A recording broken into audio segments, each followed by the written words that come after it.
The salt marsh sparrow is an endangered species of bird that builds its nest in the salt marshes of Rhode Island. A collaboration of citizen scientists working in Jacobs Point Salt Marsh in Rhode Island is attempting to save the animal, which they believe will go extinct by mid-century from drowning in the marsh.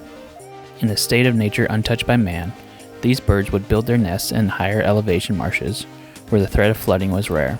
But coastal development over the last 200 years has seen most of the higher lying marshes cleared, forcing the sparrows to move to lower lying marshes like Jacobs Point that are routinely flooded by high tides. The citizen scientists, under the moniker Needle and Haystack Society, have for the last 10 years conducted a monitor intervention project in Jacobs Point that has seen them flood-proof the sparrows' nests by placing a rigid coffee filter under their conical nests of intricately woven grass. The whole thing, eggs or chicks and all, rises and floats until the high tide or flood recedes. Not everyone they contacted about the project are enthusiastic about it, with one expert pointing out how sensitive the mother sparrows are to signs of nest tampering. But only half of the Haystack Society's work is intervening. The other half is monitoring. And unfortunately, that has involved capturing footage of nests and chicks being drowned by floods in the highest tides. Featured in a documentary from the Guardian newspaper in England, the Society have gathered findings that remain unpublished which show the coffee filter's Arks prevent nests from drowning in all but 8% of instances. And not a single parent has abandoned a nest after the Ark was installed. By contrast, unsecured nests drowned 18% of the time during extreme tides. The salt marsh sparrow sits on something like a wait list for Endangered Species Act protections, but the Society is worried that after 9 years on the wait list, the potential protections will come too late to save the bird.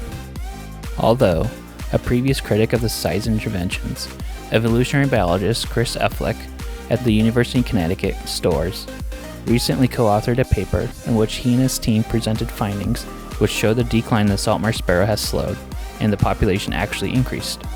The paper has concluded that sea level rise, though seemingly more inevitable and apocalyptic than other factors like road density and habitat integrity, was not a good predictor for the long-term population trend of coastal birds than the other two factors.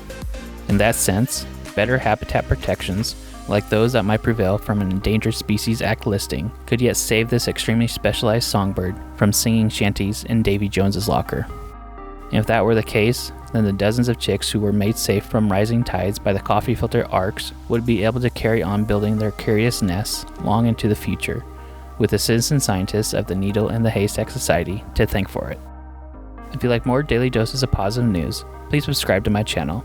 Please also like and leave a comment, as this really helps the channel grow.